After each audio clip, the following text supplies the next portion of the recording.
अत्याचारले सबै हद र सीमा नागिसकेको थियो। उनीहरूको विरुद्ध आवाज उठाउने साहस कसैसँग थिएन।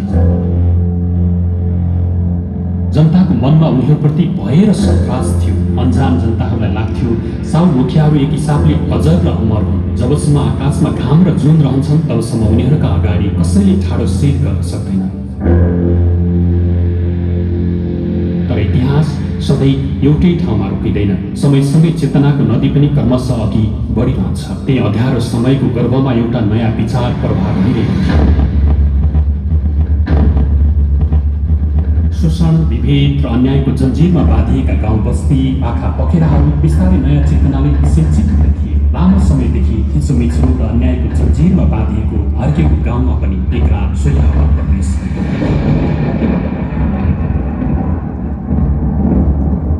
त्यो विचारले गाउँको मौनतालाई झकझकायो। डरभित्र कैद जनताको चेतनालाई बिउझायो। हर्केको गाउँ अब पुरानै सोचमा सीमित रहेन। समाजको सोच, जीवन र देशप्रतिको दृष्टि र बुझाइ बिस्तारै बदलिन थाल्यो। उक्त परिवर्तनको प्रभाव हर्के र उजेलीमाथि पनि पर्नु स्वाभाविक थियो। अब हर्के पहिलेको जस्तो निरीह, असहाय र शक्तिहीन थिएनन्।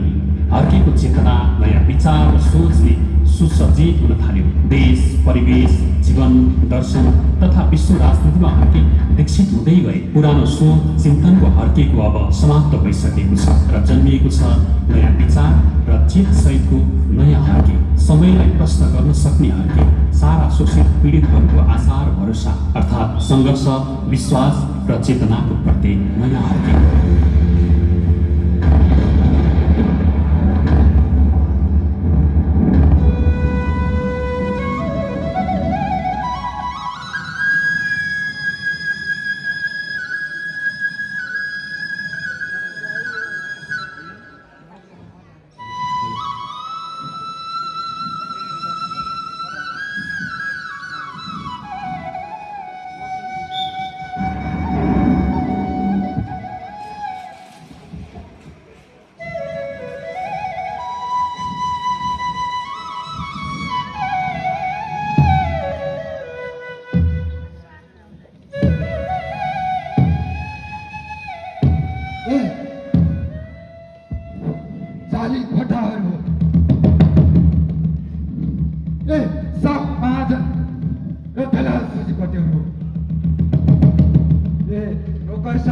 अफिसर र भाडाका तत्त्वहरू हो।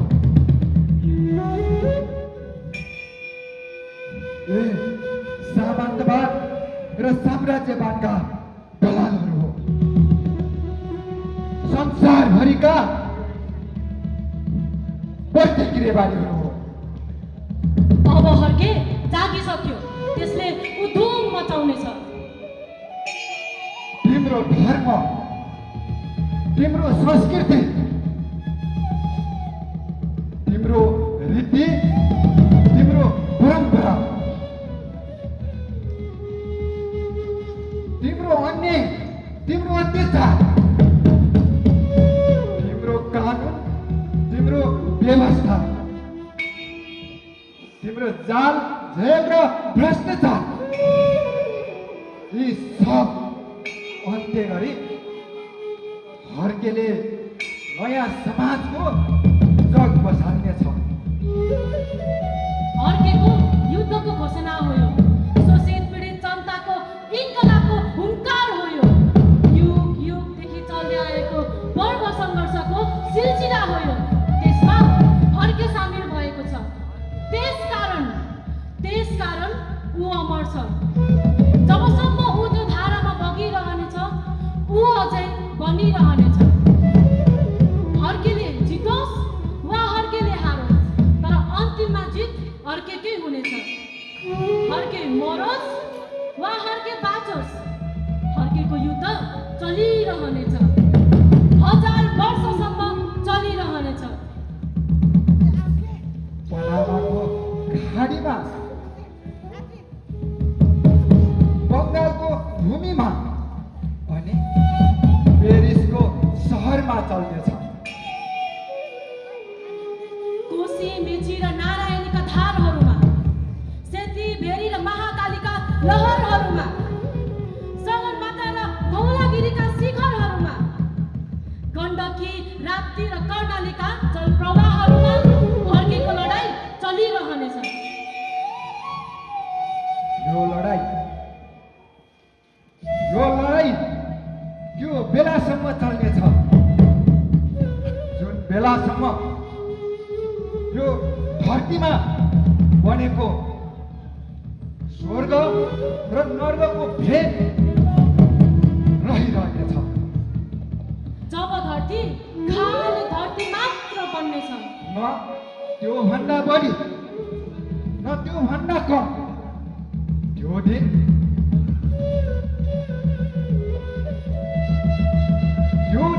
हर्केको लडाई सिद्धिनेछ।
मालिक हजुर